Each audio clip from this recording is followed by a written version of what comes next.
Welcome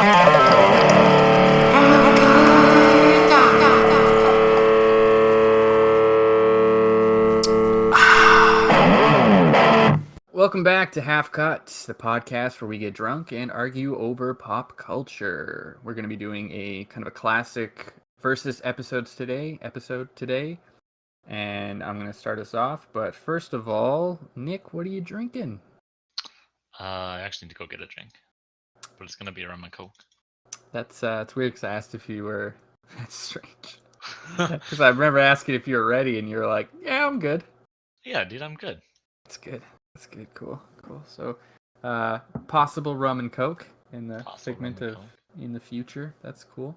Yeah, I'm drinking a Merlot, which is fun. Drinking wine, huh? Really wine. Wine Yeah. kick. Why not? Oh Yikes. God. Okay. Anyway, we're gonna have I think we're probably going to change this up a little more in the future. So when we do the verse episodes, we're going to probably have a theme now instead of it just being like a video game or a movie, blah, blah, blah, blah, blah. It's still going to be a video game or a movie, though, sometimes. Well, it's going to be a video game, movie, TV show, book, whatever. We're both going to pick the same thing. Yeah. Not the same, show. Just no, I'm saying a theme. Like yeah. A genre, whatever. Wait, what? Oh my God. How are you not getting... Okay, today we're doing anime. TV anime shows. Isn't a genre. I know, but I was trying to make it so you'd understand because you didn't seem to fucking get what I was saying. I very easily understood that. You worded it like... Ugh. I don't know. I don't know what you want. It's gonna be a long one, guys. Buckle up. It's gonna be a long one. So I can't think of a joke for that. Anyway, I'm gonna... You can't think of a joke for it. It's gonna be a long one? No, I had a thing... Seriously? I had something I was gonna... Penis. The joke is penis. I know, but I was gonna go with another... I'm gonna go with another joke, but it got really dark really quick, so I didn't really want to go there. So... Okay, well... Anyway... It's off to a great start. I'll kick us off today with my anime television show selection. Oh, did you already say that we were doing anime? Yep. I said that a couple minutes ago. No, just making sure. Cool. That's cool. Oh, you getting your drink? I didn't get my drink. You getting your drink? But okay, hold on, everybody. Let's hear the process. There he is, hammering that big old block of ice. Just going at it like he wants to kill someone. Fun. Fun. Yeah. No. This is some great audio. Well, what?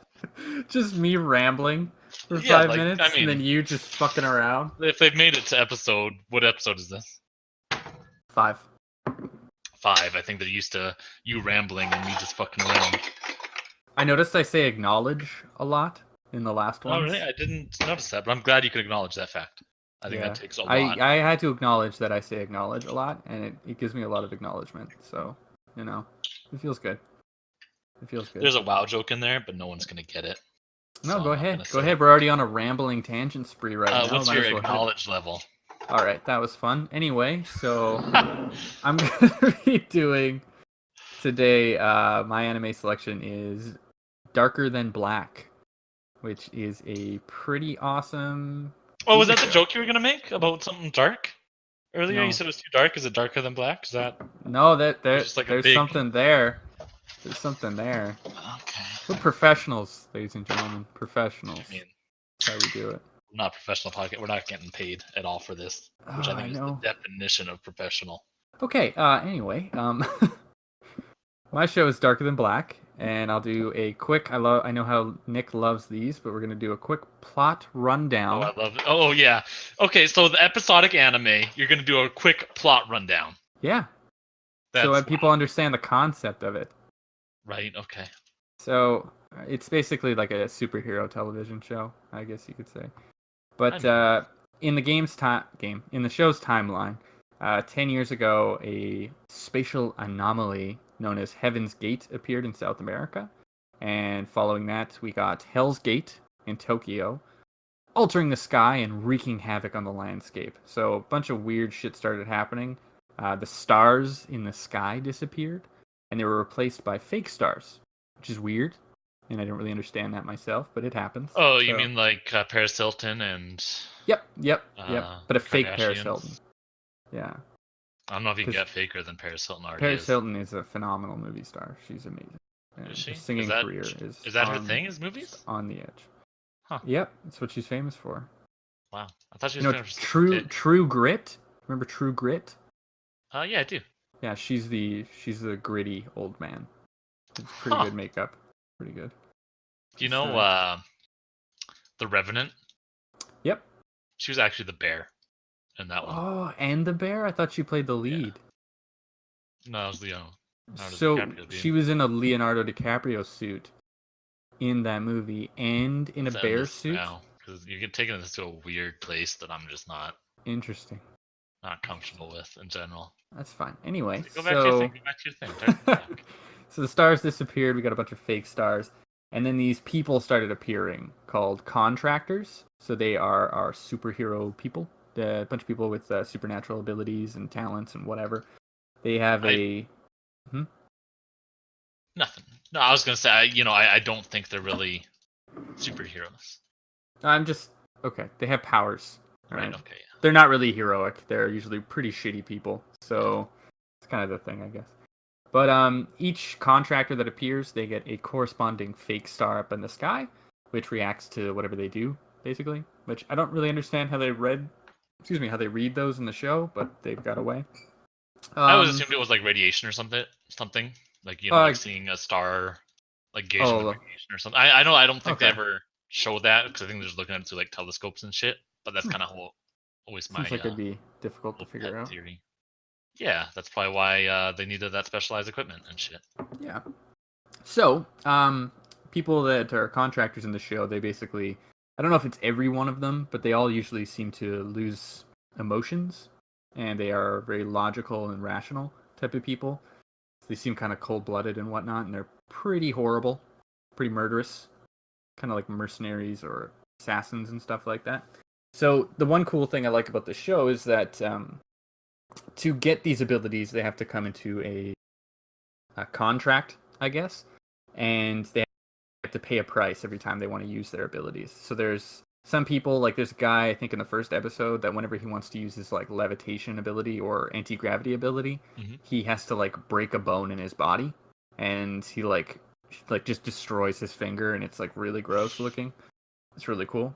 And another guy has like this OCD ability to like, he has to count these like 36 stones or something and put them in like a perfect line on a table or in like a pattern on the table, which seems like it'd be really annoying. So it does seem like it would be really annoying. Isn't there might be a character that has to like eat a particular thing or drink a particular thing? There's a character in season 2 that has to eat burgers. She's got like flash movement style powers, and every time he does it, he's got a fucking burg out. Burg out. And I love it. Cool. It's got a burg out. Burg out. Cool. Season 2 is garbage, but I'm referring to season 1. But yeah, so that's a pretty cool thing about them. So yeah, they lose their humanity essentially, and they have to pay a price every time they want to use their abilities. So a lot of governments and whatnot, they hire them for assassination or mercenary work. So it gets to be kind of this global, political, intense war thing of subterfuge and whatnot. So we kick off the show with our main character. His name is Hei. He's a Chinese individual who's living in Tokyo. And I don't actually remember off the top of my head his civilian name. But in the show, he's called, what is it, the Black Contractor, I think, or something?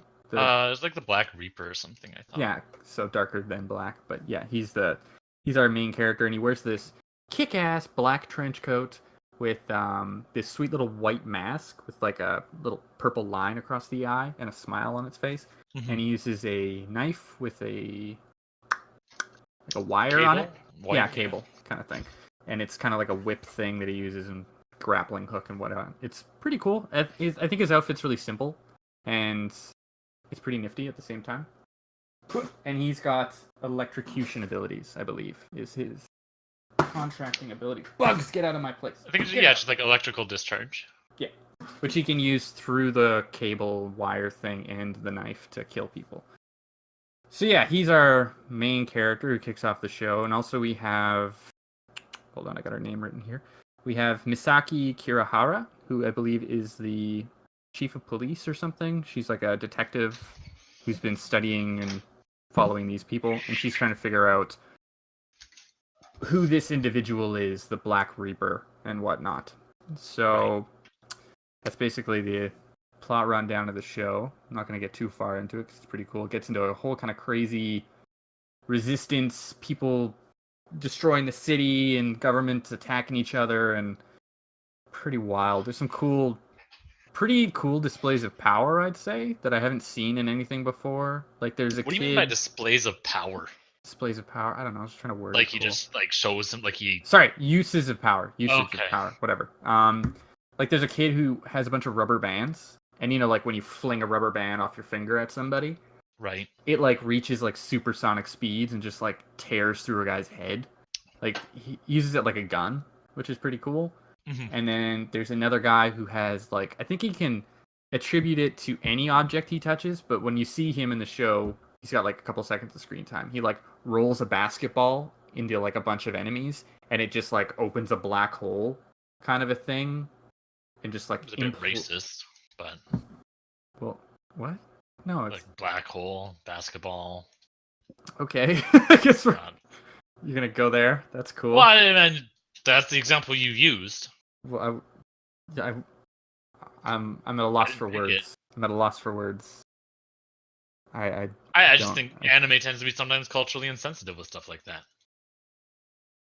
All right. So anyway, he can open like a black hole type thing and kill people.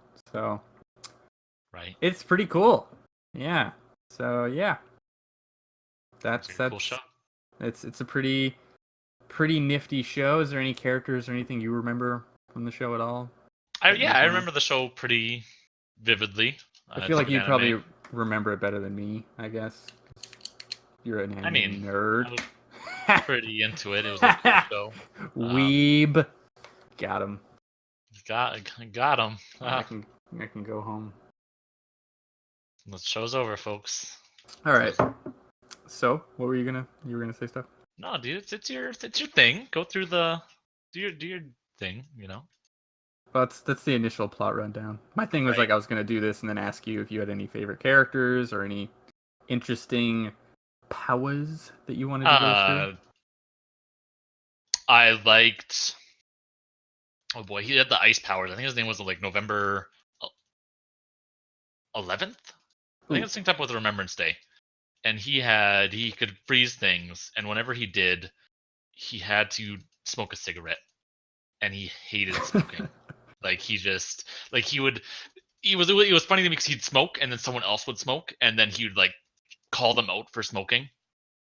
And that sort of dynamic, and and he would like always go on this rail, but like secondhand smoke is, you know, much worse than regular smoke. And you go through all the chemicals and stuff that you're exhaling and stuff like that. And he was a bit of a dick, like most characters in the show. I think he seemed really chipper though, like compared to a lot of the others that were like just heartless. Are we going like full spoilers? Okay, if anybody real quick, if anybody wants to check it out, it's a great show. From here on out, we're gonna start spoiling basically the plot of the show. So go. What were you gonna say? So I think I can't remember if it's season 2 the OVAs or like later on in season 1 that they kind of hint that as contractors kind of deal with life, they kind of get, maybe not get their emotions back and become the same person or whatever, but they can kind of develop personalities and shit like that. And is it like depending on how long you've had your abilities? I think so, because like people awaken. Like it's not like you're, when you're 10 years old, you sometimes you get them, sometimes you don't. It just seems like it's random almost, like a game of chance or something. Because then we had young children developing powers. We had like older people, if I remember right. And the other thing being that I think a lot of these government agencies kind of take in these kids or kidnap them and train them to like be these killers, be these spies, be these agents and shit like that. And maybe it's not so much that, hey, you just become emotionless, but at the beginning, maybe it's a shock and you kind of do, but a lot of it is the conditioning, the training you're put through that kind of keeps it that way. Okay. It's was always my sort of little theory there. That's cool. He is, just quick for anybody if they are curious about November 11th, which is his name. You're right. He's part of the British government. He's an MI6 agent. Yeah, he's like 2 or 3 of them. Is he part of it's like a contractor team that is like working with? I can't. I think they're also MI6 agents. Oh, they're all MI6, and are they trying to get Hay himself, or are they trying to take out the syndicate? Because I forgot to mention, Hay is a person who works for kind of, it's like a crime group called the Syndicate. There's a lot of like shadowy organizations, and I think, honestly, I think that's where Darker Than Black kind of falls a little bit. Is they never really get where they're trying to go with the plot. Like, it's good, don't get me wrong. A lot of it's episodic, like individual story arcs. Yeah. And it's fantastic. The characters are fantastic, but they do all of, like, there's super secret government organizations, and inside that super secret government organization, there's a super secret organization, double secret, and shit like that. And you never really know who where their allegiances are, and thus they already say them. And sometimes even then, they're doing some weird triple cross shit. And that's kind of my pet peeve there. Is it's like they're trying to be so mysterious that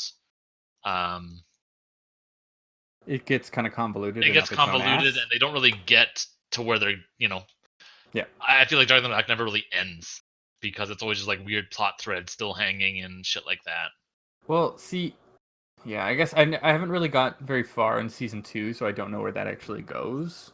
But I just remember at the end of season 1, son of a bitch, he destroys the government facility, I think.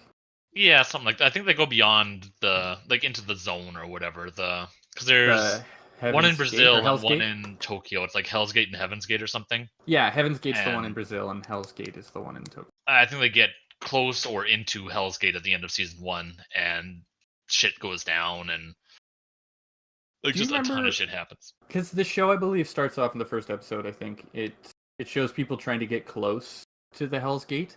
And it's basically like some super radioactive zone. Yeah. And like anybody that goes in, like weird shit starts happening.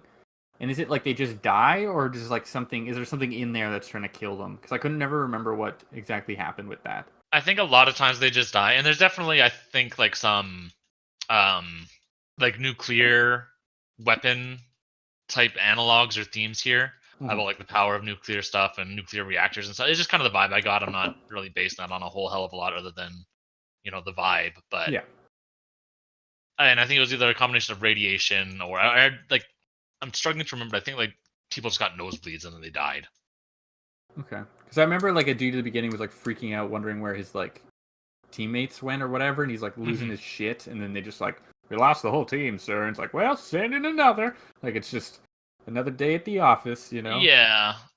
So. And it wasn't. Yeah, they do a very poor job explaining things in Dark. But there is like two sides of that. Like it is kind of cool where they keep it vague, so you're just kind of like, what's going on? There's definitely this is really like a good mysterious feeling about it. But at the other hand, it's like, yeah, I would like to know.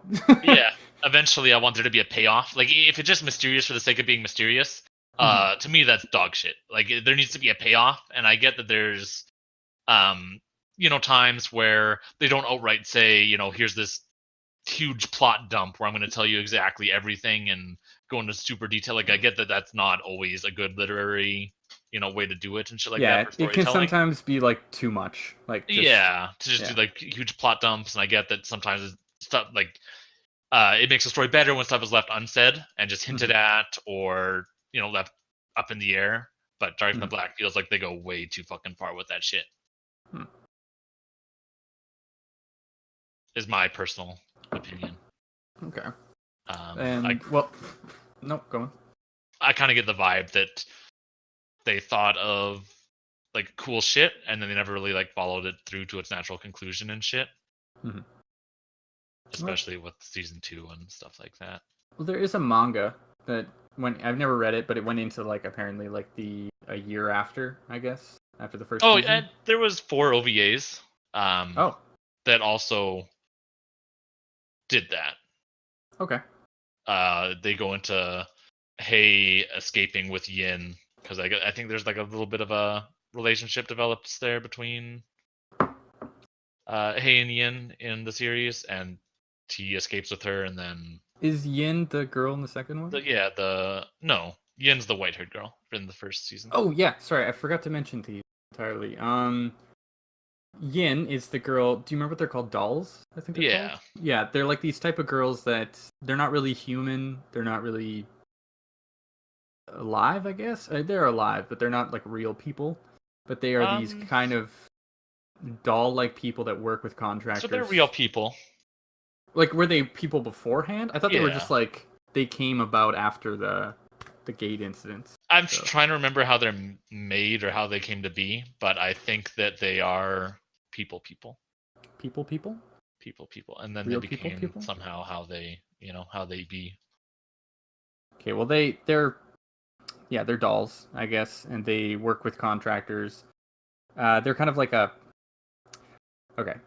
they're like a surveillance specter. Does that work? Like they can? Is it just liquids that they go No, through, so it's kind of like contractors where each of them will have like one guy's thing is glass. So if he touches glass, he can send out his spirit or whatever you want to call it, and it can travel through the glass to other glass and shit like that. And then Yin's, I think, was water. Okay, well it is very handy and pretty cool. I like how it's cool. This is my section, and I'm asking you for the details. A lot of it.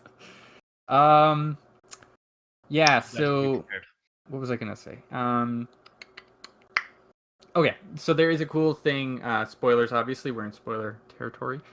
For later on in the plot of the show, for the whole backstory for Hay, which you find out that he had a sister named, is it Bai or Pi? Pi, I think, yeah. Pi. Okay.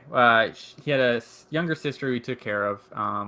She developed her own. Or she became a contractor with her own abilities at one point, and he, being the overprotective older brother, just followed her everywhere to make sure she was okay. So she became just a contract killer mercenary for the Syndicate, which I believe is like a crime group that basically ran the United States after the war. They're basically like the shadowy puppet overlords kind of thing. I think it's more China, because the CIA definitely is the thing in. Oh, okay. I'm a dumbass. Sorry. And so like they get, and I might be stealing this from you, but they get into this thing Go ahead if you got the info. There's like Hell's Gate. I think, is it Hell's Gate in Brazil? Heaven's Gate in Brazil, and that was like one of the big war zones. Like it seemed like there was like a huge war previously between like multiple countries and shit like that. It was called Heaven's War. Because that was the first one that showed up, and everybody was like, we want to know what this is, and it just got to chaos for some fucking reason. So I mean, you had multiple countries competing for knowledge and all that shit. Yeah, I don't know why everybody would want to kill each other. I mean... Right, sure, okay, yeah. So, his sister was a soldier, I guess, in that Brazilian war, and Hay kind of accompanied her to keep her safe, and he was not a contractor at this point. No, he's just a regular dude. Interesting. He's just a regular dude, which makes it all the more cooler to me that he was doing this shit. Like, he learned to fight contractors and enemy contractors and shit by... Yeah, that's why he's like so good at killing them, kind of thing. Also, in the earlier plot, before you figure this out, it is interesting to notice that Hay, whenever he uses his abilities, he never has to pay a price. Right. Which is, like, weird. He has to eat a lot, and it's kind of... They never outright say that's his thing. But it could be? But it could be. And I think they reveal... So, I mean, again, like, going into, like the late spoilers here or whatever, but, like, his sister is inside of him due to some shit that happened. Okay, I was getting to that, but alright. Okay, that's right. Yeah, well, I wasn't sure where you were... Where I was going. I'm not... Because you, I guess, are doing this off of knowledge from, like, 8 years ago when you first watched it. I'm not sure. I wrote a couple things down, so I'm trying to, like, base that off of that, so... Blah, blah, blah, blah, blah. Right. Go, do your thing. But, man, you fucked up my rhythm. What were we just saying? Okay, so we had the Heaven's War. Whatever. I'll just keep going with my backstory and we'll come into this. Oh, I remember. I was just gonna say, I attributed him eating a lot just being kind of like that anime trope, you know, where like the main character is always just like, I'm gonna eat a table of food and blah, I think blah, it was blah. kind of it was a play on that, but I think it was either implied that that's his price that he's paying, or that because of either him taking on his sister's powers or whatever, he has to feed 2 people. Like, he's pregnant with her. I think I might look this up during this and see, because I'm really curious if it is or not. So I'm pretty sure they said something similar there, where he's eating for 2 people because he like took in her power and her shit. Sounds like he's pregnant. Yeah. I mean, it's a weird show at the end of the day, and I feel like this is a really bad. I feel like people are gonna listen to this and not want to watch it because like all this weird plot shit and like, what was this again? Oh yeah, it was some just retarded all over shit. the place. When in actuality, it's more like a mystery thing about like day-to-day stuff going on. It's not all like tons of plot just thrown at you.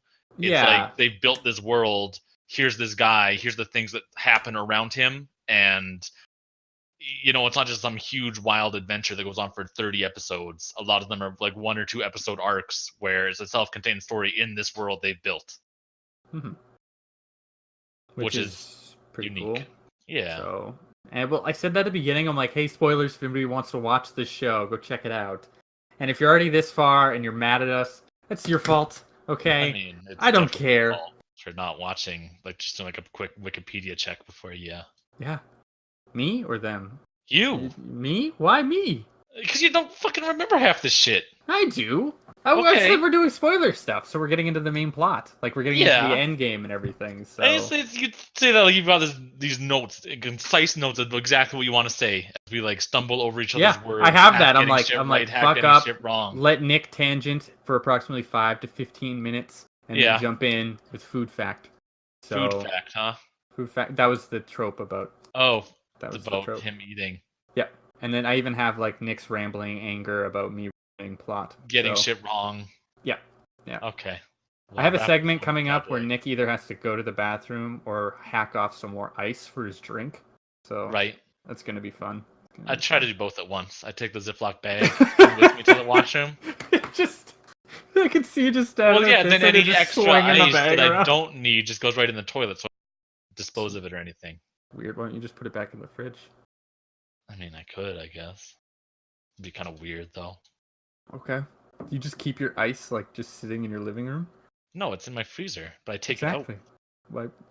But it's on one big block in the freezer. So putting, like, a bunch of little chunks in there would be weird as hell. Episode 5, everybody. We're doing great. We're on a roll. We're kicking ass. We're just rambling to an extreme. So, oh my god. I'm so lost right now. Yeah, I mean, it's your thing, dude. You can take it from here. Okay, so just jumping back for the main story. Yeah, jumping back. Yeah. Hey. Oh yeah, the main story. We haven't fucking stumbled through here enough. I just wanted to get through how this guy got his fucking abilities, and that was it. That's all, because I thought it was cool. Jesus. Basically. Cool. You never actually said how he got his abilities. Basically. So, Hay was on a mission during the Heavens War with his sister Bai, who's like a killing machine now, and he abhors who abhors killing, and he does it anyway to protect his sister, and some crazy shit happens, his sister dies, and he can't find her, and then he realizes that she has somehow fused with him, and they're kind of like one person now, and he has her it's weird. He had her ability to, I guess, charge electricity and shoot it out and blah blah blah blah blah. I mean, he doesn't really shoot it out. I think he has to touch. Oh my god. It's touch based. Yes, I was just. Okay. Oh, Lee. His name was Lee. His civilian name. His code name was Lee. Oh, wasn't it like Lee Shun? It was Lee like Shenshun. Shenshun, yeah, because there's a character that couldn't figure out how to say his name. Yeah, it's a Chinese name in Japan. Japan, crazy. Oh, what do they think of next? Okay, so hold on. I have looked this up here, you dickhead. And I'm the dickhead. His obeisance, I don't know how you say that, but it's like the price they have to pay. Okay. None. This inheritance means that unlike other contractors, Hay doesn't have an obeisance. The reason behind this is that he's actually a human who was fused with his sister, a contractor. Therefore, he has no price to pay. That's... Dickhead! Debunked! I wasn't saying... Debunked!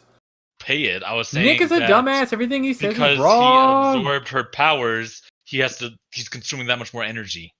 right? He's consuming the energy of 2 people. Pretty in his sure day-to-day you were life. saying that was. I said it was either one or the other, and I couldn't remember which one. If it was established it was a price, or if it was just established that hey, he uses a shitload of energy because he's 2 people. Pretty sure that's not what you're talking about. That's luckily we have a recording, so play the tape. It doesn't matter. I'll just delete all this. Okay, sure. So, okay. Yeah, that's pretty much it. So this guy's basically trying to figure out. Wait, is he trying to figure out what happened to his sister in the main plot? I think so. I think it's kind of also like trying to figure out a way to get her back.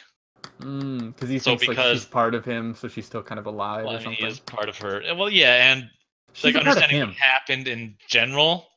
Like, because it's the second gate, right? So if he finds out more about it, maybe it'll reveal what the fuck happened, 5 years ago or whatever. What do these gates do?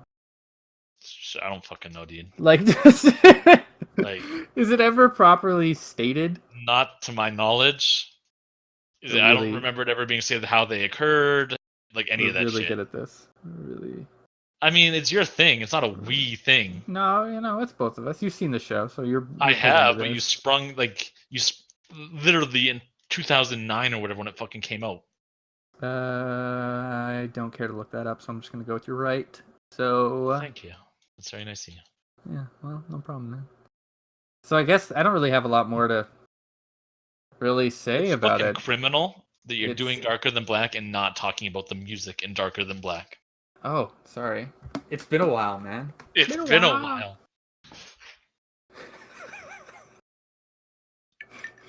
Music's good. The music's good. That's all. Yeah, it's fantastic. Great music. I think it's the same person that did the Cowboy Bebop music. Oh shit! Really? Yeah. Man, this should just be a Nick episode. I should just sit by and listen because just listen to the Darker Than Blacks. Clearly, master. I know what I'm talking about. Yeah, Cowboy Bebop's one of my favorites, and the music is kick-ass. It's like this sweet, it's really good. Jazz, it's like Yoko Kanna, I think. Stuff. I don't care to look that up, but I'm gonna go with Yoko Kanna. My favorite thing in the fucking world. I love the music, but I don't care to look it up. I could, but I'm not gonna do that. No, of course not. So, that's the thing. It's a good anime. So Pretend we said good things about it instead of weird fucking rambling. We didn't just bungle the entire plot into shit. Yeah, pretend one of us actually fucking watched it in the last 8 years, and I think I might watch it again soon. Yeah. So you weren't thinking about doing that before you did it as your thing? Well, I've watched the first episode again like a couple months ago. I watched the Linkin Park Darker Than Black AMV. Oh yeah, man. Pretty much. I think I got most of it down. In the end, and then everything just blows up, and I'm like, then he electrocutes the dude, and as they say, again. It doesn't even matter. Oh, fuck. Dope as hell. Yeah, wow. Such good shit. Really hit this one out of the park. Yep. Ooh, I have a list here actually in front of me. Oh boy. Okay. Love lists. Hold on. Okay. I'm gonna list off. Do you know any contractors cool? Do you remember any cool contractors besides November 11th that you'd like to bring up?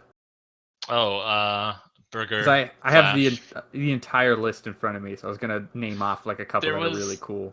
I think the really cool ones are in season 2.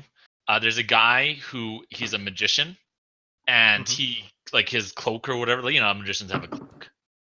He can store anything in it, and like basically like a portable bank or something in World of Warcraft. Like he stores like guns and bombs and shit in them, and just like pulls them out of his cloak. Or like a bag of holding. Yeah, basically from D&D or whatever. Yeah. And his price is he has to reveal how a magic trick is done. Oh, yeah, right here. August 7th. Revealing the tricks of magicians. That's a cool one, actually. And it was cool. It was like really cool, yeah. Huh. There's one on here that I don't quite understand, and since you've seen both of them, I guess you could probably tell me more if they're in season 2 or not, or just the anti-tank cannon. Nope. It's called Black Dandelion. And they have the ability to create black flowers. I'm not sure what that even means because it's quoted black flower, like that's like some kind of thing. But their obeisance is that they have to be forgotten, which is interesting. So people wouldn't remember them. That almost makes you think it's like a manga thing or something. Mm. So I have like, or I mean, there's a lot of just one-off powers where you Oh see them in the shit! background or something. There's a guy on here who he creates a vacuum, which sounds like Yeah, it'd be dope. You know, you can just clean up any mess. You know, you just go that's around what he with uses it for. with a Yeah, he doesn't Hoover. use it to deprive people of air and pressure, No, he just cleans making up them that dirt he explode. He spilled. uses it. Oh, hey, you spilled some fried rice when you were eating so much. And his obeisance is the drinking the blood of children. Yeah, that Really was hardcore. a pretty big plot point in season 1, I think, because that Oh, person was also at the contract war in Brazil. I think her name was shit. Havoc. Yeah. And that's what the MI6 people were there for, was to Does like she bring her back to. does she just like bring bottles of children blood with her, or does she just like I gotta find a kid on this She was like battlefield? captured and kind of trying to repent in season 1. I don't remember. They like flashed back, and I don't remember if she just like pulled out Capri Sun packs full of children's blood or like went to a kindergarten between fights or what. That's really disturbing. Yeah, That doesn't sound like a good price. No, You know. I don't think so. Here's a weird one. There's a guy who's got electrokinesis, and his price is placing victims' shoes upside down next to each other. That sounds familiar. It's kind of weird. There's a guy who loses control of his legs. There's a dude who has to make himself vomit after he does his thing. There was like a really creepy one in season 2 with like he was a serial killer that season 2 had like a unique plot. It's way different from season 1, and a lot of people don't like it.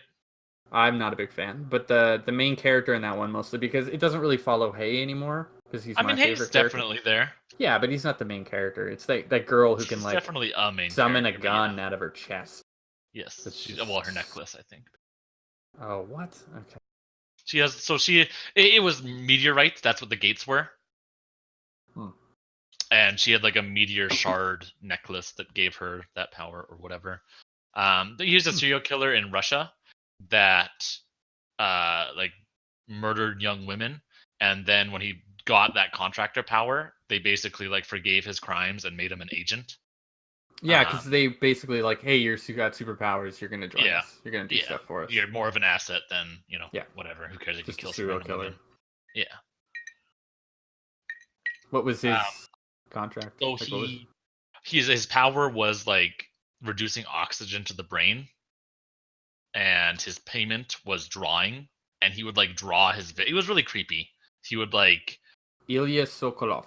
Yeah, that's what it was. He would like kill someone by or paralyze. I don't know what reducing oxygen to the brain does. Brain asphyxiation immediately, or just like paralyzes you or what. But anyways, he'd do that and then like draw them like gasping for breath or whatever the fuck. Jesus. Like having a stroke seizure type thing going on. It was fucking. Oof. That's disturbing. Yeah, it was. There was one whose power was like bees or some shit. Insect manipulation. Tanya Akulova. Yeah, and like he was just like these. You'd see bees or cockroaches or whatever, just like out of nowhere and like devour some dude. There's just a lot of cool powers in general. Good shit. Some are really cool. Some seem kind of dumb. Like there's one who can doll specter retrieval. Yeah, that seems kind of boring. Or very plot specific or some shit. Self-liquefaction. I think that's one of the dudes in the first episode. Like he can like. Is that him? There's a guy who like travels through a wall. That's probably not him. Somebody else. But yeah, so there's a bunch of cool ones. Oh, last one. There's a person who induces hallucinations within people, and her price is she has to lick skin. What a bunch of cards right there, eh? Bunch of wild people. Bunch of weird people. Yeah. Some of these sound like really dumb. Like there's a guy who's got hydrokinesis and he just has to cook food. Yeah. I mean, or what's one here that seems pretty easy? Oh, there's a girl who has to strip. Seems weird. Yeah, sounds like an anime. Like gravity manipulations, just got stripped down to her skivvies. Do you know this one? Because I'm curious about it. There's remote spontaneous combustion, so they blow people up. And they have to drink hot liquids. So is that like it has to be like a scalding hot liquid they have to drink? Or is it just like a nice warm cup of joe? I don't think... they were in it long enough for it to be like a thing. Oh. Like, there's a lot of these characters are just like one shot, whatevers. Yeah. You see him for a couple seconds. Yeah, exactly. Okay. Well, that's pretty much all I've got for Darker Than Black, which I vaguely remember, and I'm pretty much a professional on all of it, so I know basically the ups and downs, the ins and outs. You know? Sound like you're ready for the Darker Than Black quiz at the end of the episode. Pretty much, man. I did like a cool thing in the show is Hay is like this remorseless killer, basically, who just wears the mask all the time, and he's just kind of pretty, well, not chill, but he's pretty cold-blooded about what he does. And then you get Lee, Shin, who is just like, he's just really good at pretending to be like a friendly guy. Yeah, he's which very makes me good think at he's like people. Kind of like a serial killer kind of a vibe you get from him, because he's just like, yeah, you know, I think, you know, I'm just looking for a new place, and he's all friendly, but it's like, then he just, there's a thing where he like will make a joke with somebody and they'll leave, and then he just does that, like his face, his smile fades or whatever, because you get him. Yeah, he's just this cold dead man inside, and it's like, that's really unnerving. I think about 80 to 90% of the characters in this anime would fail like one of those serial killer psychopath tests. Oh, probably. Kind of the point, right? So yeah, I guess. Yeah. So pretty cool show, pretty rad. It's got great animation, sweet fight scenes, apparently phenomenal music that I don't remember, and I'm sorry. So fucking good. Really interesting powers and displays of power, as I worded earlier. Wow. And a very mysterious plot. So like, we ruined a lot of the plot, but at the same point, people still have no idea what the show is about. So even if you have gotten this far, you can still check it out, still watch it. You know?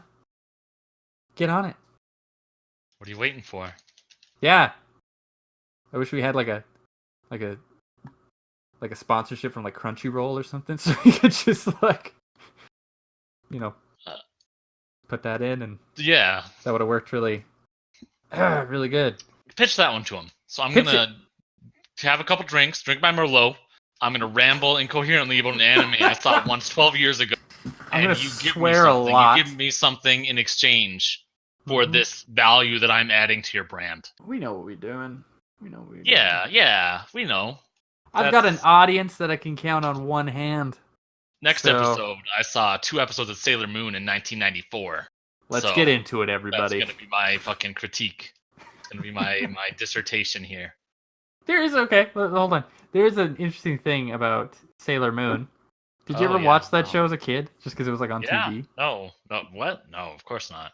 Oh, okay. I did. I watched Sailor Moon. Yeah, you're a pervert, Nick. It's fine. Dude. It's okay. There was a weird thing with there's like a character that was turned into a man, even though they looked like a woman in the show, and it was because like the American. Oh, were they a lesbian? Yeah, in Japan it was like a lesbian couple, right? And the Americanized version was like, no, that's not okay. That's not cool. We gotta change that up. So like, they initially made them like cousins, I think. Sure. Which was super weird with a lot of the dialogue. Yeah. And yeah, Let's say these lovers and change them so that they're just cousins. There's nothing gonna be weird about that. Strange there. That's strange. So yeah, it's a cool little Sailor Moon minute. So yeah. Wow. Yeah. Thanks for that. Yeah, that's my Darker Than Black. Nick, what are you hitting us up with today? Hopefully it's. I don't know if you can top what I did. So. I mean, it's gonna be hard. It is. It's gonna be very difficult. So I've got Death Parade. Are you gaming again, Nick? No, of course not. You gaming over there? No, dude, I was listening and enraptured by your fucking. I hate you so much. Your presentation or your thing. I don't know what to call it. Whatever you were talking about. That, it's kind of like a homeless man ramble. There's no way I could game and listen to that at the same time. It's just impossible. Fuck you. Okay. The themes are so deep. It just It is in my head, but I clearly realized about 5 minutes into this that I don't know what I'm talking about. I don't really know what I'm doing, so hopefully my next one I'll be a little It's easier to like look at Dark Knight and be like, oh yeah, I fucking love Chinese Batman. Yeah. Chinese Electric Batman. I could talk about that. I love Chinese Electric Batman. It was good. And then like the more you think about it and talk, you're like, oh wait, what the fuck? Why was he doing that? Yeah. Who was that guy? The plot starts to disappear from my brain, and I don't remember what's what. Like I can talk about Doctor Who for hours. But... share that in common, so that's cool. That's cool. Yeah. Anyway, let's move on. So I got Death Parade. Death Parade is an anime that came out, I think, in 2015 or 2016, so it's fairly recent. Wow, so you don't know when it came out, Nick? No, yeah. I was like, I'm dropping the ball. Somebody's pulling a Stefan. Yeah, that's dumbass. It originally... Wow, this might be the least sorry. I'm so sorry. I'm so sorry, guys. Unbelievable. I gotta go pull a cat out of a freezer. Hold on. What? I'm kidding. Go on. So your alarm was going off before the show. Like before we started, I heard it going off. You're like, oh, let me get my... What? And then you snoozed it? No. Is that... Then why is it going off now? Why would a snooze only work like 45 minutes later? Maybe it's set to snooze in 45-minute intervals. Why would you have two alarms set for 45 minutes apart? Sure, that's not a thing. It's definitely a thing. You think they're always just 10 minutes? Nick, I'm just trying to move on to the next segment of our podcast here, and you're just making this all about a weird alarm that you believe happened. That I'm pretty sure we have no evidence to support that claim. No recording exists. So. Oh, quick thing. Shut up. Yeah. Did you? It's weird. I'm asking you after I told you to shut up. But did you watch episode 1, season 13 of Always Sunny? I did not. What? I didn't know it started already. You missed it? I did, I guess. Yeah. Oh. No, jokes on me, right? Wow. That's a thing in Sunny, but yeah, no, I haven't. I cannot speak about it. Weird up, you bird. I get it, because you got it. That's what they call D on the show. Oh God. All right, cool. I was gonna have a whole. It's weird because we talked about this, and I was like, hey, let's have a segment where we go over Always Sunny episodes. And yeah, I didn't realize the season started. That's great. Okay. Yeah, anyway. Okay, I've got Death Parade. Death Parade. So there was an OVA, like a student animator's little special project that they were doing in like 2014, and one of them was called Death Billiards, and I never watched it. Tougher name to say. It is. I think it's about pool. Anyways, it spun off. It was successful. It was popular. I am aware of what billiards is, as is well, then I feel like it would be. Is it like extreme pool though? Like no, you hit the black game early and your head explodes. I'm not going to get into that. Okay. Now in Death Parade, which the original thing was very popular, so they made a full series on it. That kind of is its own thing. Like there's definitely similarities there, but I don't believe it's 100% connected or like a sequel or anything in that kind of. Why'd you bring it up? Because I guess I was doing a little bit of history on the series. Okay. Is that okay with you? I'll let it go this time, I guess. This time? Okay, thank you. Wow. You're really doing me a solid on this one. Yeah, no problem. Death Parade is a very artsy anime. The main character is Decim. He is a white-haired anime bartender. Ooh! Yeah, he looks super spiffy. So the theory, or sort of the premise, is that when two people die, typically, and I think it's usually when two people die at around the same time, their souls get judged, and one gets sent to reincarnation, and the other soul gets sent to the void, where it's not up for reincarnation anymore. Shit. So, and it's not like an almighty god or type of like Saint Michael type character doing this that knows everything. It kind of takes that concept and makes it an industry. So there's a group of people or I shouldn't say people, like entities. Entities. They're not human. They look like humans though, so whatever. Yeah. That get the raw memories of someone that's died, and they crystallize it into like a brief summary, and then send it to the Arbiter, who's Decim. They're all bartenders. For that dude from Halo. Yeah, that's exactly it. Who kind of gets like a quick, Blues Clues fast forward of that person's life, and then Sorry. So Decim is the arbiter? Is that what you're saying? yes, Okay. so he has to make that judgment at the end of the day Oh, on okay. whose soul gets reincarnated and whose soul is sent to the void. Now, in order to make that judgment and get as much information as possible, so they'll two souls, and they don't know they're dead. They'll take an elevator down, they'll exit, and then there's the bar right there, and he will ask them to play a game. And that game is determined randomly by a roulette wheel, and through that game, he will manipulate it or pay attention, I guess, in such a way as to elicit reactions from them in order to see how they handle things like cheating or pressure and things like that, and use that information to make his judgment. Huh. So it's super artsy, super unique. Well, I see here it's part of the psychological genre. Yeah, so, my anime listed it, huh?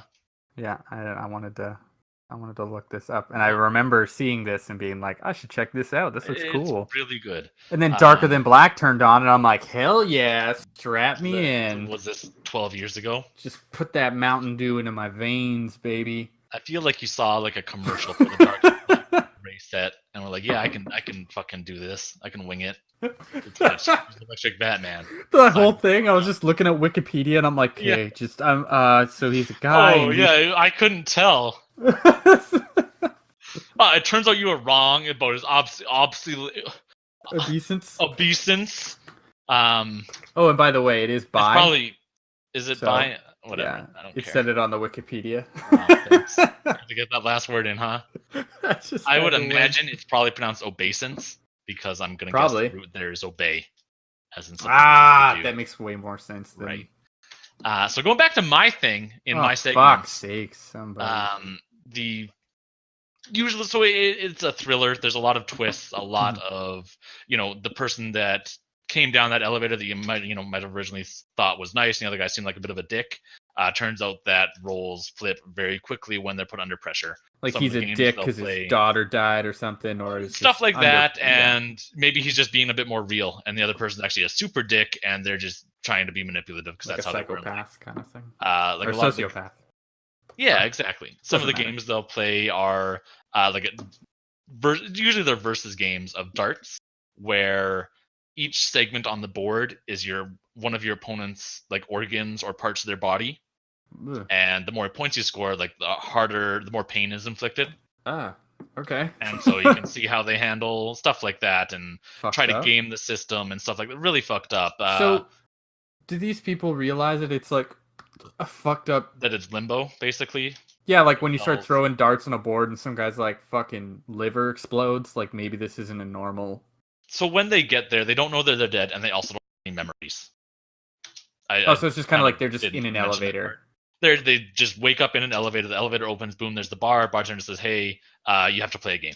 There's no exits out of here. The only way is the elevator that won't come down anymore." He'll get them drinks if they want or anything like that. He is very much, a polite, nice bartender boy. It's got weird hair. And then usually, eventually, after even if it takes a day or two, they'll play the game just to get stuff moving. Okay.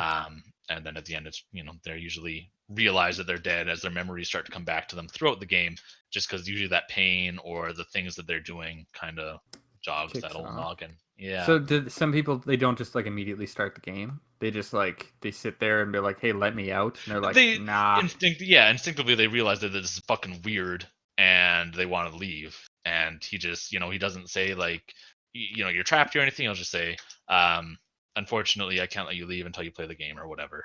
Okay. And yeah, usually they just try to, do it to get it out of the way or whatever. And the kind of weird part to me is that they don't usually he's real blatant about, okay, you're going to play bowling, but each of your bowling balls is the opponent's heart. And you can feel their pulse and shit when you put your fingers through the bowling, through the holes in the bowling ball. And they're just kind of go along with it. Like, well, I mean, I already said I'd play the game. Guess I'm locked in. That sounds normal. No one's like, okay, well, this is where I draw the line. I guess I'm gonna go fucking starve to death in the elevator. See ya, type of shit. And I mean that it is what it is. At the end of the day, it's not an anime about like rational people doing rational things. It's an anime about how major themes include how can you judge someone when you haven't lived their life? How can you judge someone based on one thing they did? How can you judge someone based on how they react in a very stressful situation once in an unknown, landscape where their memories are slowly coming back to them and shit like that? Is there like a overall like plot that is involved in the show, or is it just Yes. mostly like an episodic adventure of just So this in dude? episode 1, the main arbiter, the main character Decim, gets an assistant who is a human, and like Weird. mild plot spoilers here. She refused to play the game. So it's very much like a corporate structured thing. Like he's got a boss, and his boss has like a CEO type person of this fucking corporate judgment type thing. There's a million other bartenders also judging souls. A lot of it's about efficiency and shit like that. We got to do at least 5 souls a day, shit like that. So it's kind of like there's like another layer to reality, but there's like corporations and shit. They're not angels, but they never really get super deep into what they are. They've got rules, and like an arbiter can't feel emotions. An arbiter must make a judgment. They can't, refuse to make a judgment. Stuff like that. So the plot premise being that his boss has had the idea to pair up this assistant that refused to play the game with this arbiter to help him make judgments and see where that goes. Just for fucking kicks? Just for fucking kicks. And they get kind of into it that like, hey, 7,000 people die every hour. We can't keep up, and we're slowly but surely getting overwhelmed with the sheer amount of souls to judge. And the best way to do that and all that shit, just how to handle that. My one complaint is that it is 12 episodes and they never really get to a conclusion. There's definitely an ending to the season, but it feels like they're kind of setting it up for season 2. And animes always do this weird thing where season 2 will be like 8 years later or some shit. And I never understand why or how or just how projects are handled and stuff like that. Well, I remember reading something. I'm gonna butcher this really, whatever. But I remember like their structure for television is like different in Japan than it is in North America, kind of a system. Where like in North America you have like a season 1 of the show, right? And it starts to go, and then near the end of it or at the end of it, that's when basically they decide how the reception's been and stuff. And like your show's canceled or you're gonna do season 2. And very rarely there's like, oh well, we'll bring back the show in like a couple of years, or in a couple of years later they'll go over it again. Seems like that happens a lot where season 2, a lot of it is like, okay, well the manga isn't yet, so we need to see where that goes before we can animate it. I'm talking about North America. Oh, okay, gotcha. Yeah. In North America it's like this, whereas in Japan it's like, we paid for 1 season of this show. We'll see how it does, and then maybe we'll talk. Yeah, and then that's it. There's like the very rare ones, like the big ones, like I don't know, like Attack on Titan or Naruto or any kind of shit like that. That it's just kind of like Attack on Titan. The timeline between seasons 1 and 2 was like 2 years. Really? Yeah. Oh. Like it seems like Full Metal Alchemist Brotherhood. Yeah, they had a concurrent, basically 64 episode season. Maybe there was a few weeks off here and there and stuff. Whereas it seems like very much the norm is, hey, there's 2 years while we see where we want to take this and all that shit. Like One Punch Man season 2, the sequel to one of the most popular animes ever, is coming out next year. Yeah, that is so weird because it's like, how does this work? Because it's like critically acclaimed, commercially acclaimed. They must be printing fucking money off that shit. And like it's done so well that they decided to make another show with the creator, but they still haven't like got the season 2 going yet. Like they've got it going now, but like at the same time, it's like, why is it not the next year or something? And like Game of Thrones was usually like back in the day, not now is a good example, but back in the day it was like a yearly series. Every year. Yeah, like that's a usual North American season structure for a television show. Game of Thrones would start up.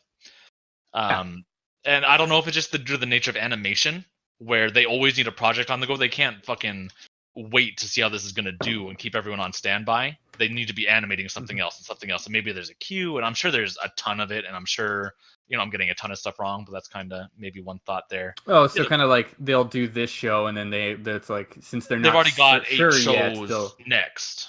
8 season 1s to animate, because they don't know what's going to hit and what's not, and it doesn't make sense to animate and pay these people to animate a show that bombed or didn't meet expectations or whatever.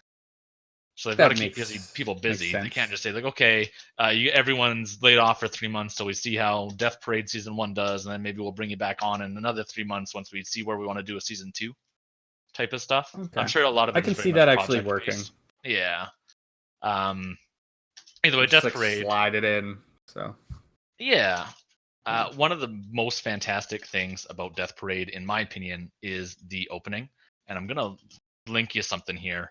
And just like put this on. Oh, Nick, you're throwing me a thing that the audience can't check out, which you always criticize me for doing. That's great. Yeah, thanks, buddy. If you can edit it in post, that'd be fantastic. Can I play this like on the podcast? I'm sure there's a way to do it. No, I mean like, is that copyright or am I don't know. I have no idea. Okay, we're gonna do the thing that we did with the Warcraft segment before. We're just gonna put it in the bottom or whatever. I never actually did that, but I forgot entirely. Great opening. You can YouTube it. You can Google it. Yeah, so if you guys want to check it out, buy the anime legally and watch it. Yeah, support the industry. Don't be a thief. Yeah. So I'll just edit out all of this starting from now. Okay. And I mean, like, if you wanna. Whoa! Listen to it in the background while we talk or whatever. That's fine. Like, it's depending on what you want to do. No, Nick, you're gonna shut up, and I'm gonna listen to all 3 minutes and 25 seconds of this. I'm gonna take a piss while you do that. All right, good.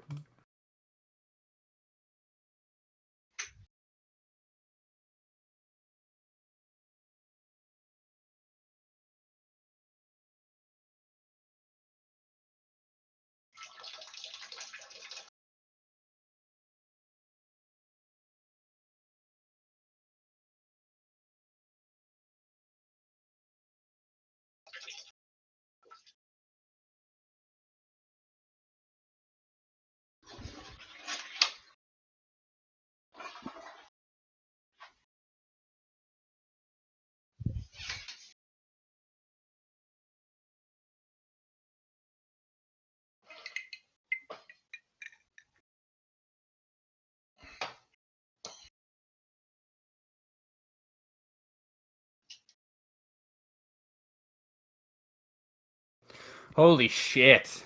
Huh. This is like some catchy shit, man. Isn't it, dude?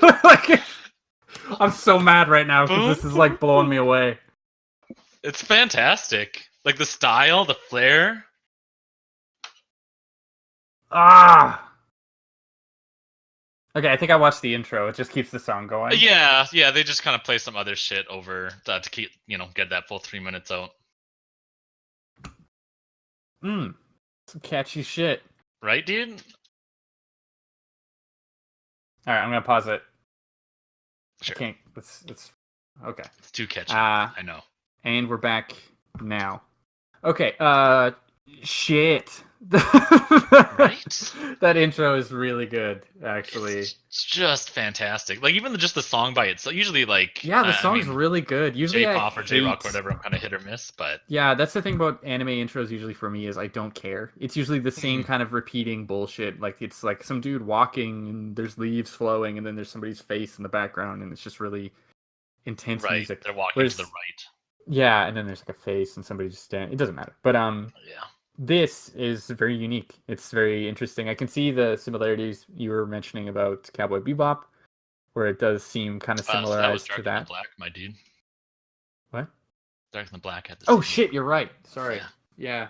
Both very good music. Everything I just said is wrong. We can fix it. You can take my license, God. I got that theme. Like, I see 100% why you made the mistakes. I get the same theme with, that jazzy funk of the Cowboy Bebop. Yeah, but the thing it really brought to my brain is Persona.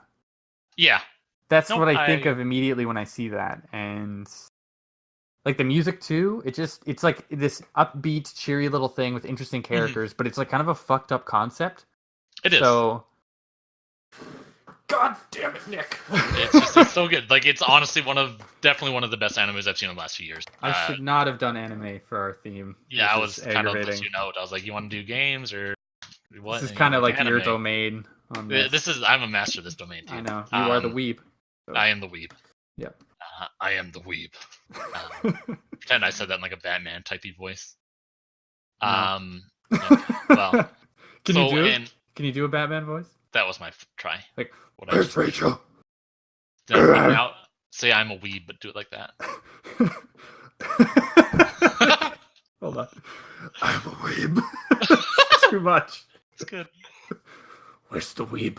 Okay. Speaking of Batman, so there is an episode later on. I think it's episodes 8 and 9. It's the only 2-parter of the series here. Get the title for that, but go on. Don't spoil yourself, because it's like I wouldn't look up anything on episodes 8 and 9 because it's honestly one of the most not even thrilling. The name? I would. One of the most thrilling, fantastic. It's called Death Rally. Did I ruin it? No, but okay. I wouldn't look at any synopsises or anything. It says like Batman has to kill Superman. It's very fucking close. Weird. Right. Okay. So typically the people that he judges are just like everyday people. Sometimes they'll be like celebrities or whatever, but usually they're just regular ass people that both died in a car accident or your average Joe. Both died in a bus accident, something like that. So are they connected through something? Like, is that what usually? Like... So usually it's they died at the same time. So a lot of the times they end up being connected, just through means you didn't expect, kind of a thing. Right. Either they're on the same bus, they're on they were traveling in a car together, stuff like that. Okay. They never super get into why it has to, like does everyone that dies solo just goes to heaven or reincarnation or to the void? He just pours him a drink and he like flips a coin. Yeah, he's like, you're fucked. Go to the void. You're fucked. And anyway, so to spice things up, his boss sends him 2 murderers. A murderer. And so up till now he's done Everyday Joes. Now he's doing a murderer. And the memories he's seeing like frighten him. And it's just there's a part in I think episode 9 where if you remember like in The Killing Joke where the Joker is like begging Batman to just kill him. Yeah. To like see him fall. Yeah. It was just like that. Ooh. This murderer trying to like twist and corrupt and pervert this other character, and it was so tense, so fucking good that it's easily I think the best episode of anime I've seen in the last few years. Shit, man. When did you first watch Death Parade? So I watched it last weekend. So I've kind of had it on my back burner, and that's probably why I remember it so vividly compared to your thing. Me watching Darker Than Black like 5 years ago. Yeah, I watched half of VHS in 1997. So okay, for just a thing for viewers, if there are any, going forward, a lot of these things that we will talk about, I will check out beforehand. We're just gonna keep winging it, actually. So if you want to keep listening, that'd be fucking fantastic. But I'm not gonna put any effort. We do like our vaguest childish memories of films, and we'll just be like, this film was great, and fight over it. It would be kind of interesting to do that, like 20 minutes. Like, how do you remember Fern Gully, and then watch Fern Gully and then talk about it after, or something, something like that. I did that once with the movie The Golden Child with Eddie Murphy. I'm not sure what that. And Charles Dance, Tywin Lannister, and I always hyped it up. I remember I was with somebody and I was like, this movie is so good. Like, it's hilarious. It's funny. The creature effects are phenomenal. And then it was on TV and I'm like, we got to check it out. And then it was like an hour and a half later and the credits roll and I'm just sitting there and I'm like, I'm so sorry. I don't know why I made you sit through that. Yikes. So, yeah, that would be fun, actually. No, we can see where we take it. But Death Parade is a good anime. It is a fantastic anime. I wish I watched it sooner. Death Parade. Death Parade, yeah. No, it's fucking good. It's episodic, so it's not like you're getting into some crazy, long, convoluted thing. It's got a unique premise, and it just kind of runs with it. I got a couple complaints with it. Okay. So, like, his assistant character, and this is so fucking anime, is just like this human girl with, like, she's in, like, the smallest mini skirt and tube top. And I just, like, I don't know why. It's, like, for no reason. And it doesn't super sexualize her a lot, like, with, like, gratuitous ass shots or anything like that. So it's just, like, why would you have a character wear this? It's like, why play this card if you're not going to use it? Yeah, or just, like, why not just have her dressed like a normal fucking person? Yeah. Like, the bartender is dressed like a bartender, and this other girl is dressed like a stripper. And it just doesn't... I don't know. It doesn't ruin it or anything. It's kind of just, like... That shit it just makes me ask why.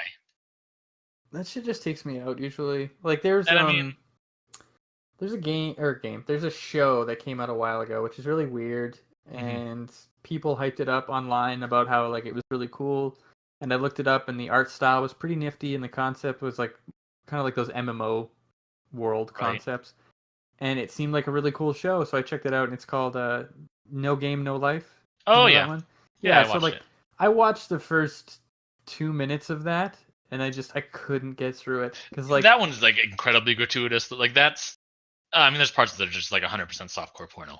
where it's like his little sister is like flirting Yeah, with that the they're like guy, and sharing I'm the like, same sucker and stuff like that. it's like Fuck. what the fuck? And sometimes, like, I can never tell if it's just like, yeah, we want like a bunch of horny people to watch this, and we know they're into this, so we're just gonna make it that way. And what's like a parody, like, yeah, we're gonna try and make a statement by putting a spin on this to like show how disgusting or whatever it is, Mm-hmm. and it just all just feels so fucking anime to me at this point that. And it's weird because I never cared about that or noticed it as much in my late teens or early 20s, and now Yeah. it just like takes me right out. And I don't know if No, I'm the same. I know what you yeah, mean. I don't know. It's just like a weird thing that I'm sitting there and I'm like, this is fucked up, right? Like this is like some dude sitting here so and he's weird. like, Yeah. he's jerking off basically to this and showing off all the other animators and being like, yeah, this is cool, right? And they're all just like, yeah, man. No, but make her titties bigger. It's like, oh yeah, but make her younger. And it's like, what the fuck, Yeah. man? Why? What is And I mean, this? I didn't find it enough to like detract me of the experience overall. Just kind of like it just made me kind of question why. Like I'm not sure what went into that decision, and maybe there's something there, some hidden theme that I'm not seeing, but I kind of get the sense that it's not. Like the one that kind of bothered me, but I looked past it and it wasn't a big deal, even though they kind of really throw it in your face a lot, is Gurren Lagann, which you have that girl who wears like just the bikini, and at the same time, it seems like it's kind of a satire of that kind of a concept. And like it's been a while since I've watched Gurren Lagann, but my understanding of a lot of those themes were it follows anime as a genre. Or sorry, not just a genre. I just gave you shit about calling anime a genre. Anime is a medium. Yeah, you don't know your own basically shit. Its inception. Everything you just said is wrong. I'm just gonna delete this part of the podcast. It follows anime at its inception, kind of to modern anime, and it starts off that she's very much like super hypersexualized, and I think she is a little bit later on as well. But then she does put on some clothes, if I remember right, for the most part. And like maybe there's a hidden theme there, and that's one where maybe there's an argument there for they did it this way to demonstrate how hypersexualized women were when anime first kind of became a thing. And I get that, but at the same time, they still did it. Like they did. Like I mean, there's definitely. So I think there's definitely artistic reasons to do that. Yeah. In some cases, I think almost 100% of them, that's probably not the case. Mm-hmm. But I don't know. I find it hard to tell when they're trying to make a statement or when they're trying to get horny dudes to buy their anime DVDs and statues and shit. There is one. It's a very small example, and it's from a really great show, which I won't get into. But this little moment, I don't know why, but I loved it. It's My Hero Academia. Oh yeah. And it's a great show. We should do a thing about that at some point. But there's a moment in the first episode where you get to see Mount Lady. Yeah. Yeah, and like she shows up and she's kind of like this really like I'm the new sexy character, like I'm the new sexy hero. Like that's kind of her shtick. And they don't go intense, like she's not wearing just nothing and like a bikini, but she's got kind of a sexualized outfit. Form-fitting superhero. Yeah. It's very form-fitting, but it's completely covering, which works for me. But it's not. When I first saw her, I thought she wasn't wearing pants because I think they're flesh covered. Yeah, that's kind of a weird thing. Yeah. But they did a moment into it where they first show her, she jumps in, beats the bad guy, steals that guy's moment, and they're like taking photos of her, and she just does this like little pose where she kind of points her ass at the cameras, and she's like, "It's exquisite to meet you." And it's such a dumb fucking moment, but I was just like, I love that so much. And then it doesn't really go into that. Like it's not like it's a dumb moment. I don't get it. I love that it's a dumb moment. Oh, is what I'm trying to say. Like it was a joke on that. I felt like. Oh, okay. To be like kind of like the sexualized moments, and then they just didn't go. They didn't like keep it going. It was kind of like, let's move on. See, and I took it 100% the opposite way. I was like, oh, they needed like a big titty ass character. I feel like they were making a joke at that, like at that whole thing about it, because the show isn't even about that. So. No, but I don't know. Like it's like one of those genres like where shonen stuff where that stuff is. And I mean, I have no idea if it's making a play at that or. You're wrong. I'm right. But go on. Okay, sure. And the other thing is they do like this incredible world building of this world they built and the afterlife and all that shit, and it doesn't feel like they utilize it or go into a lot We're of back stuff. at Death Parade here, right? Yeah. Okay. Not I was whatever talking you were about talking about. My Hero Yeah. Academia. It's kind of weird that you threw that in. Go on that. That's cool. I was gonna get back to my segment, to my thing. Yeah. Yeah, it's fine, I guess. Yeah, thanks.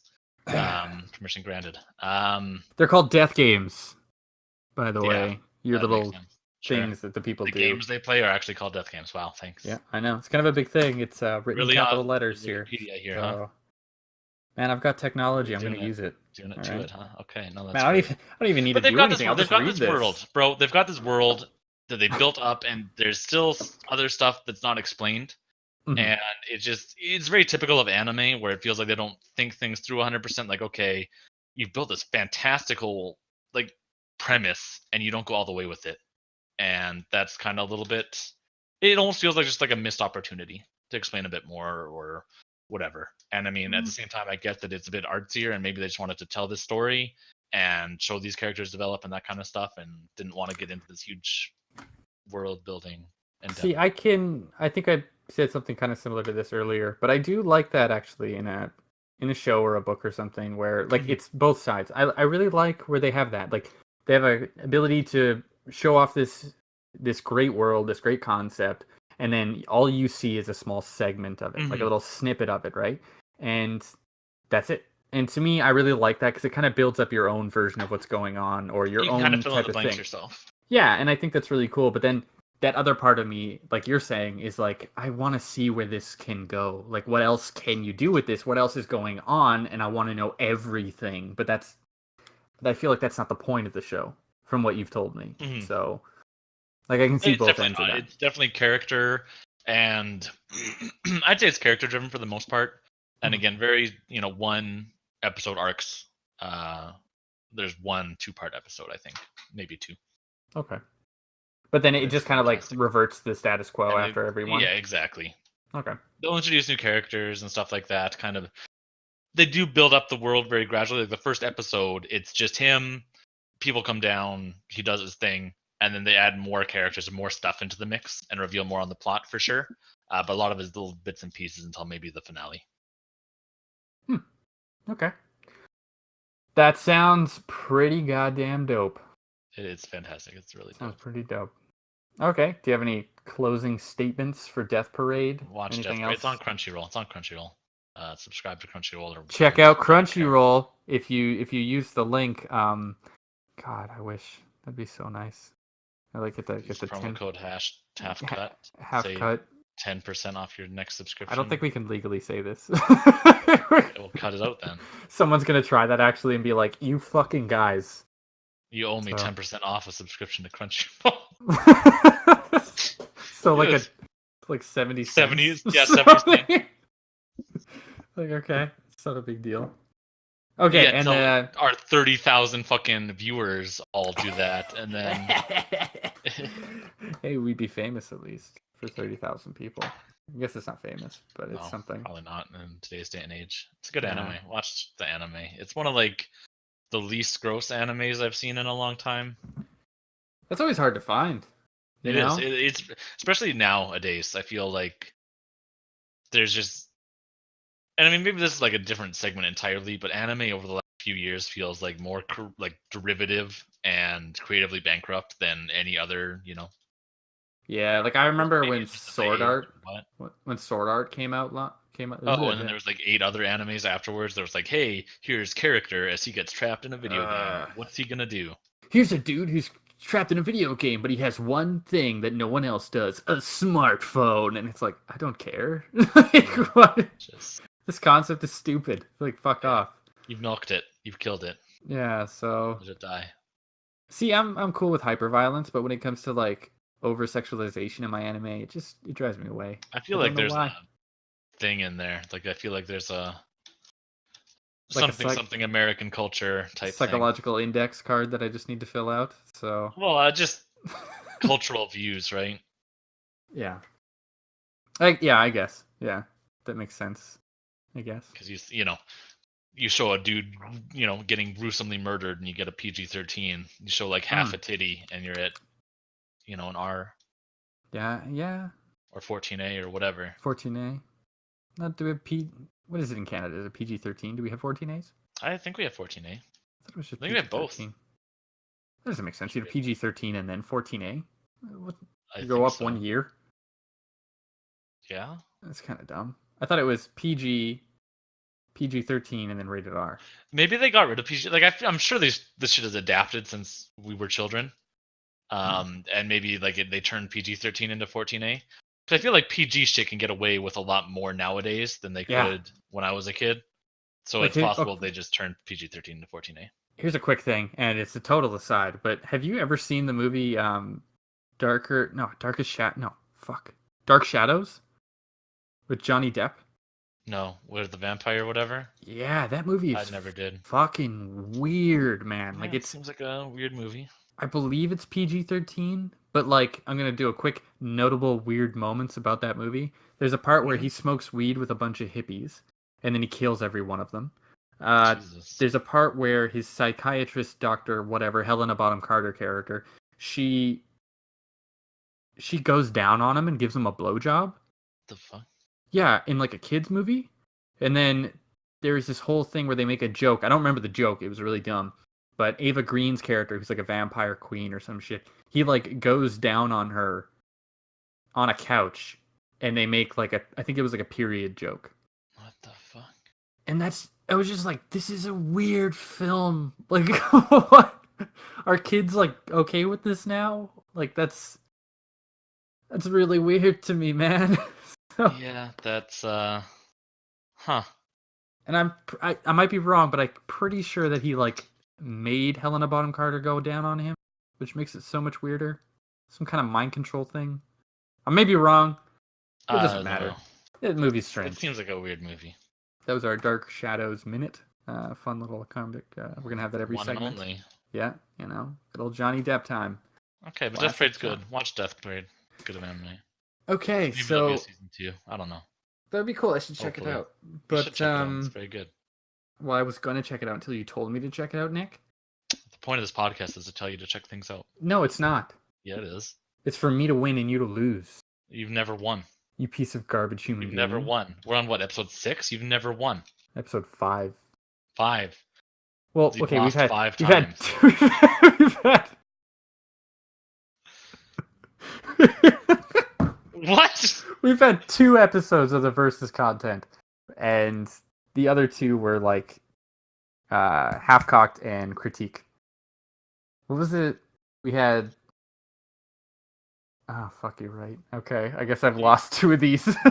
Yeah, I don't know what to tell you, dude. Maybe you fucking study next time. But, okay. Thing. So to make it less vague and like try to get people to like... I'm trying to convince you to jump on board my concept. I was thinking that at the end of this, we just argue over which show is better. Death Parade's better because it doesn't have a garbage season 2. Oh, I actually kind of like that season 2. Okay, Darker Than Black's better because it has a season 2. Yeah, season 2's not that good though. Yeah, you said it was pretty good. Like it's got notable anime, characters, some interesting stuff. But it shits on Darker Than Black season 1. Well, I'd say Darker Than Black. I'd say Darker Than Black's better because it's got. Okay, how about this? It's got a bitchin' soundtrack. It's got a bitchin' soundtrack. Yeah, I just showed you the fucking Death Parade. Oh, you're like, man, this is the catchiest thing I've ever. God damn it. Okay, yeah, Death Parade. How that's about the intro. This? That's the intro. Okay, yeah, the other music's pretty amazing. I'm the only one that's watched both of them, and Death Parade's better. Boom, get iced. No, I don't think so. Because if I had to choose between Death Parade or Darker Than Black to be like get into a new series that sounds amazing, or yeah, you made Darker Than Black sound fucking fantastic. Superhero show. You made it sound great. I'd get into Darker Than Black. You did. We just established they're not superheroes. Well, they are people with superpowers. Yeah, anime's paranormal abilities. Have you seen how many people in anime have superpowers? Because it's like I love fucking goddamn every one of them.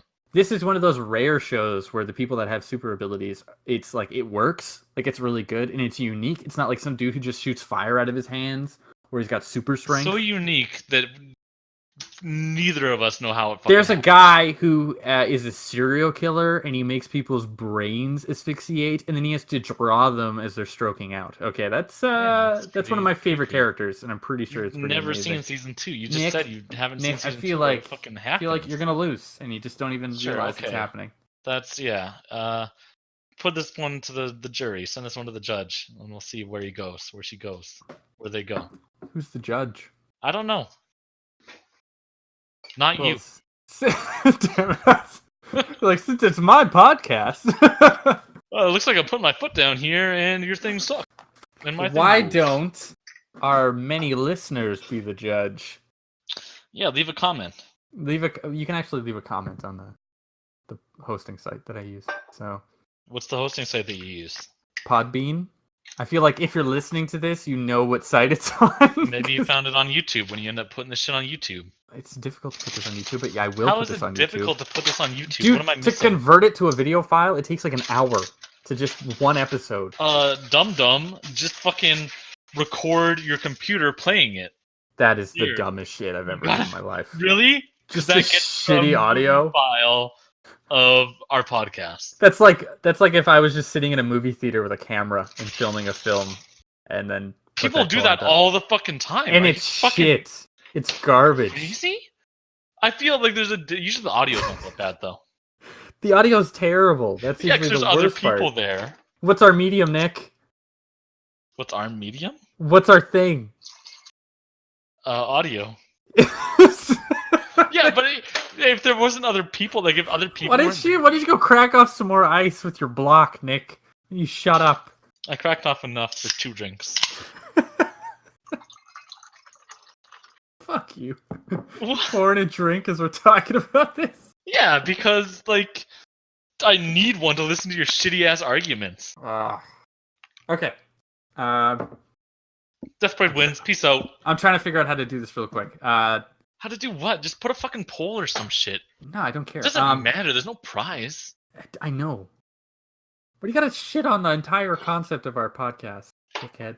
Okay, give me 2 points of why Death Parade is better than Darker Than Black, and I will do the same with Darker Than Black to Death Parade. You've never seen Death Parade. Just do it. Okay. Okay, I'll do mine first because you're gonna need a second here apparently. Darker Than Black has amazing super abilities that are very unique, and Darker Than Black has some kick-ass fight scenes. There you go. Those are my 2 reasons why it's better than Death Parade. Okay. Superpowers in action. Oh yeah. Death Parade has complex characters that actually change throughout the series. I think both series are kind of that episodic formula, and yet one tends to have static characters. Even Hay doesn't overly change over the 24 episodes for the most part. Man, your point is going pretty long here. You got like 140 characters. You can't just. It has to. Milk you're this. gonna tweet it out you later. Can't just milk this. Well, I'm definitely not stalling into my second point. So, let me just go back to my first point. Let me start on over on that one. Yeah, might as well. No, but complex characters. And I think just overall, Death Parade is a tighter experience than Darker Than Black. It's 12 episodes. It's a fucking roller coaster at times. It just doesn't stop. Darker Than Black has it's 24 episodes, but there's some fucking snoozers in there. You might not remember it because you saw fucking like half of it while binging on Cheetos 12 years ago. I didn't eat Cheetos. There's definitely like some episodes where it's corn chips. Like those detective episodes were good, but they're not needed. They're kind of superfluous. It's like they had an episode cap to hit, so they created these kooky characters and had some. I do remember an episode they had that was a total waste. It was like one where somebody figured out who he was. Like the main character figured out who the Black Reaper was, and everybody was like doing it, and they're like, "Oh my god, it's this guy!" And they're like all blah blah blah, and it was like going into this really intense thing, and then they all just lost their memory of that night, and then it just kind of went on. It was like, well, that was pointless. It was pointless. Didn't need any of that. So yeah, so cool. Those are 2 things. Those are our 2 things, guys. Tell us which one you find better. So mine. Of the 2 things, or of the 2? The 2 series. Sorry, why did we just do the 2 things? What? Why do we do the two things? Because I'm just trying to make points for people to latch onto. Okay, go watch 2 episodes of each series. Let me know. Nick, have you ever like Dark and Black's first 2 episodes are way better than Death Parade's. Do you know the concept of improv? Like, there's like a rule in improv. What's the rule in improv? Where it's like, where if somebody's like on with something or they're going with an idea, you're not supposed to shit on the idea and like say no and just fuck it up. Podcasts have to be like an improv. It's not. I'm just saying. Tell me beforehand, like, I'm just saying if I'm going with something, people to do this. What just do you work think? with and it. We can workshop it. Like you're just gonna have like every dumb idea. I'm just expected to like go with. Yep.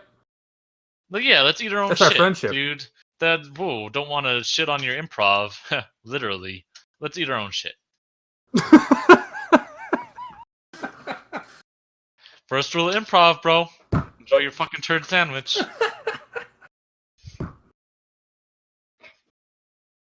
Oh, okay. That's a good spot to end it, I guess. Yeah, this has been half cut.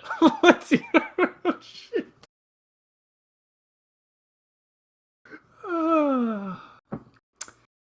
Thank you for that. That was a good laugh. You're welcome. Good laugh. Works better when you laugh too, argument. Nick. Oh. Okay. Get iced. Yeah. I guess I can lose another one.